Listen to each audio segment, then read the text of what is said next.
ఆయన విగ్రహాన్ని ఆవిష్కరించారు. ఎవరు ఆవిష్కరించారు? కాంగ్రెస్ పార్టీ ముఖ్యమంత్రి గారు ఆవిష్కరించారు. ఆవిష్కరించకూడదని కాదు నా ఉద్దేశం. కాంగ్రెస్ పార్టీ ముఖ్యమంత్రి గారు వెళ్లి ఆవిష్కరించారు.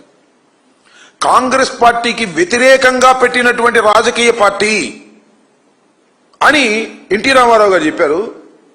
నిన్న మహానాడులో కూడా చంద్రబాబు నాయుడు గారు దాన్ని ఓదరగొట్టారు. ఇవాళ రేవంత్ రెడ్డి గారు వెళ్ళి దాన్ని ఓపెన్ చేస్తే అద్భుతమైన మాటలు చెబితే తెలుగుదేశం జెండాలు పుచ్చుకుని అందరూ స్వాగతం పలికారు. చిత్రం చూశారుగా.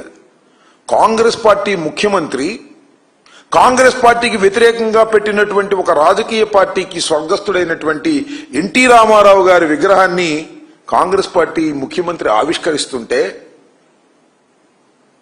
తెలుగుదేశం జెండాలు పుచ్చుకుని వెళ్ళి ఆహ్వానం పలికారు. చంద్రబాబు నాయుడు గారు మాత్రం హాట్ గా మన ఈయనతో మాట్లాడుతూ ఉంటాడు రేవంత్ రెడ్డి గారితో. మీకు గుర్తుందో లేదో, చంద్రబాబు నాయుడు గారు ముఖ్యమంత్రి అయిన తర్వాత హైదరాబాద్ లో ఒక మీటింగ్ పెట్టారు చంద్రబాబు నాయుడు గారు, రేవంత్ రెడ్డి గారు.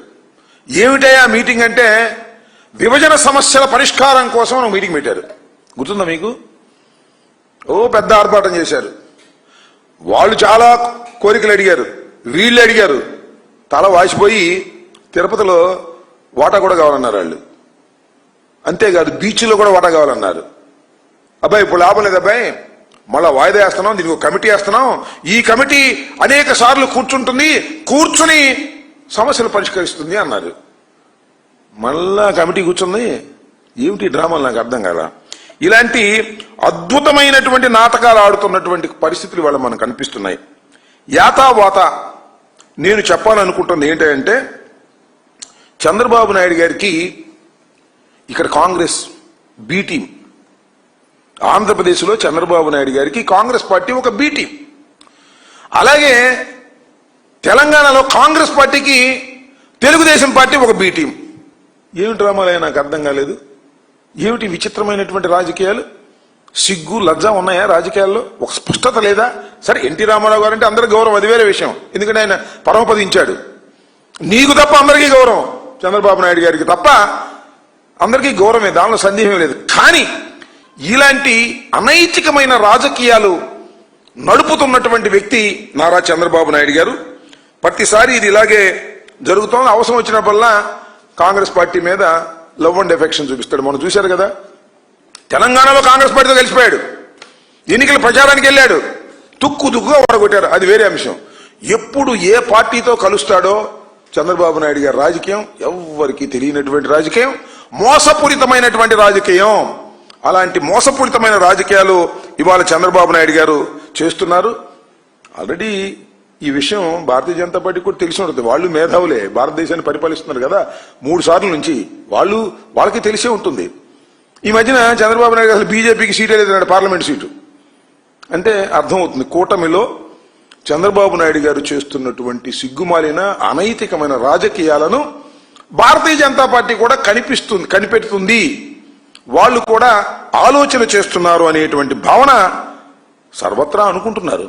ఇప్పుడు ఏం జరిగిందో తెలియదు. చంద్రబాబు నాయుడు గారు ఎప్పుడు ఏ పార్టీతో జత కడతాడో, ఏ పార్టీకి వెన్నుపోటు పొడుస్తాడో, ఏ పార్టీని వదిలేస్తాడో అనేది మనం చిన్నప్పటి నుంచి చూస్తున్నాం. మా చిన్నప్పటి నుంచి కాంగ్రెస్తో, సిపిఐతో, సిపిఎంతో, బీజేపీతో, పవన్ కళ్యాణ్తో, ఒక్క వైఎస్ఆర్ కాంగ్రెస్ పార్టీతో తప్ప అన్ని పార్టీలతోనూ కలిసినటువంటి మేధావి, మోసగాడు అలాంటి వ్యక్తి నారా చంద్రబాబు నాయుడు గారు చేస్తున్నటువంటి ఈ రాజకీయాలు చూస్తుంటే దీన్ని అంటారేమో. మరి మొన్నది మహానాడు ఏమన్నారు, హైబ్రిడ్ మహానాడు అంట. ఏం హైబ్రిడ్ నాకు అర్థం కాల.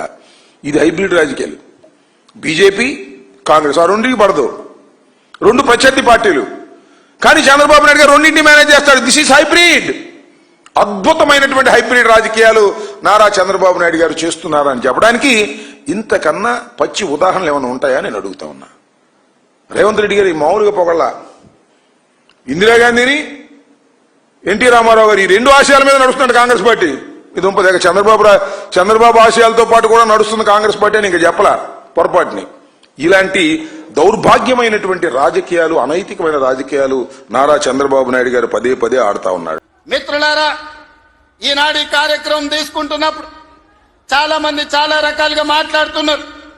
కాంగ్రెస్ పార్టీ ముఖ్యమంత్రి పిసిసి అధ్యక్షుడు ఎన్టీఆర్ గారి విగ్రహాన్ని ఏ విధంగా ఆవిష్కరిస్తారు, లేదా ఎన్టీఆర్ గారిది ఆంధ్రప్రదేశ్ హైదరాబాదు నగరం నడిపొడ్డున ఎన్టీఆర్ విగ్రహాన్ని పెడతారా అని కొంతమంది మాట్లాడుతున్నారు.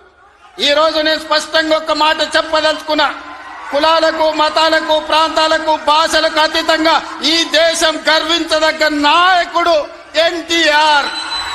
ఆ ఎన్టీఆర్ స్ఫూర్తి హైదరాబాదు నగరం నడిపొట్టున వారి స్ఫూర్తితో పరిపాలన అందిస్తున్న మా ప్రభుత్వం అమీర్పేట్ చౌరస్తాలో మైత్రి వనంలో ఈ దారిలో వెళ్లే ప్రతి వాడికి ఒక స్ఫూర్తిని నింపడానికే ఈ రోజు వారి విగ్రహాన్ని ఇక్కడ మేము ఆవిష్కరించుకున్నాం. ఇది విగ్రహం కాదు, ఇది ఒక స్ఫూర్తి, ఇది ఒక గొప్ప అనుభూతి. ఒక ముఖ్యమంత్రిగా ఎన్టీఆర్ విగ్రహాన్ని ఆవిష్కరించడం అంటే నాకు జీవిత కాలం గుర్తుండిపోయే ఒక మధుర సంఘటన. ఎవరు ఏమనుకున్నా, ఎవరు ఎలాంటి విమర్శలు చేసినా నేను జడవదలుచుకోలేదు. ఒకనాడు గ్రామాలలో పటేలు పట్వారీ వ్యవస్థ ఎంత బలంగా ఉండేనో వాళ్ళ చేతుల్లో తెలంగాణ నలిగిపోతుంటే ఎన్టీ రామారావు గారు పటేల్ పట్వారీ వ్యవస్థను రద్దు చేసి పేదలకు విముక్తి కలిగించిన చరిత్ర ఈ ప్రాంతంలో ఉన్నది. ఆనాడు ఇందిరాగాంధీ గారు సాయుధ రైతాంగ పోరాటాన్ని స్ఫూర్తిగా తీసుకొని దళితులకు, గిరిజనులకు, ఆదివాసీలకు భూ పంపకాలు చేపట్టి అసైన్మెంట్ పట్టాలు ఇచ్చి గ్రామాలలో ఉన్న పేదలకు ఆత్మ గౌరవాన్ని ఇందిరాగాంధీ గారు అందిస్తే పటేలు పట్వారీ వ్యవస్థను రద్దు చేసి బలహీన వర్గాల ఆత్మగౌరవంతో బతికే అవకాశం ఎన్టీ రామారావు గారు కల్పించారు. మిత్రులారా, ఇవాళ ఎక్కడైనా చూడండి మా ప్రభుత్వం అమలు చేస్తున్న సంక్షేమం, మా ప్రభుత్వం అమలు పరుస్తున్న అభివృద్ధి ఇందిరాగాంధీ గారో ఎన్టీఆర్ గారో వారి స్ఫూర్తి కనిపిస్తుంది.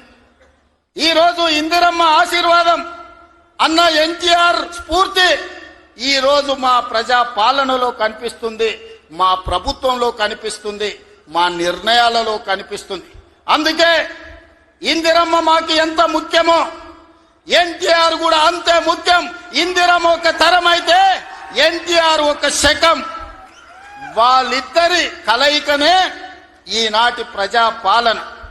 ఈ ప్రజాపాలన ప్రజలకు అందుబాటులో ఉంది అనంటే ఒక ఇందిరమ్మ స్ఫూర్తి, ఒక ఎన్టీఆర్ యొక్క ఆలోచన విధానం ఈనాడు మేము అమలు చేస్తున్నాం. మిత్రులారా, ఇవాళ మా నిర్ణయాలు మీరు చూసిండ్రు.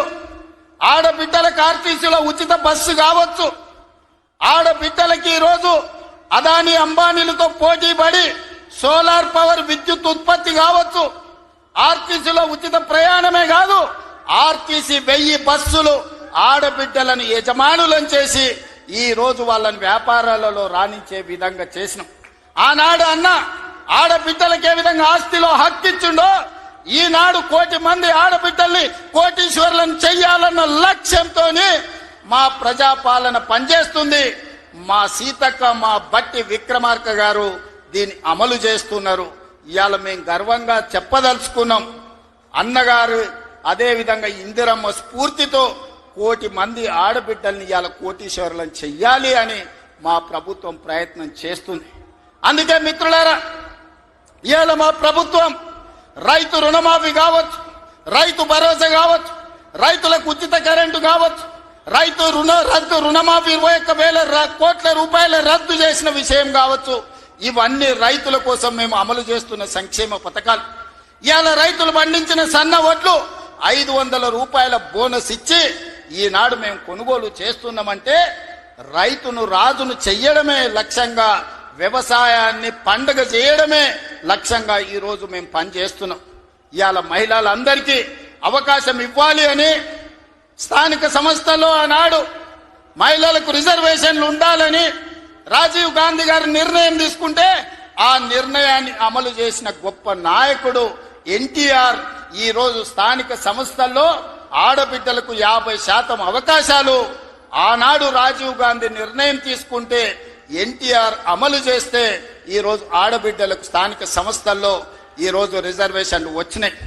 ఆ స్ఫూర్తితో ఈనాడు శాసనసభలో, లోక్సభలో మహిళలకు రిజర్వేషన్లు ఉండాలి, 33% ఇవ్వాలి అని ఈ వేదిక మీద ఉన్న మేమందరం కట్టుబడి ఉన్నాం. రాబోయే ఎన్నికలు 33% రిజర్వేషన్లు ఈ రోజు మహిళలకు ఇచ్చే విధంగా మేము ముందుకు వెళ్తామని నేను తెలియజేస్తున్నాను.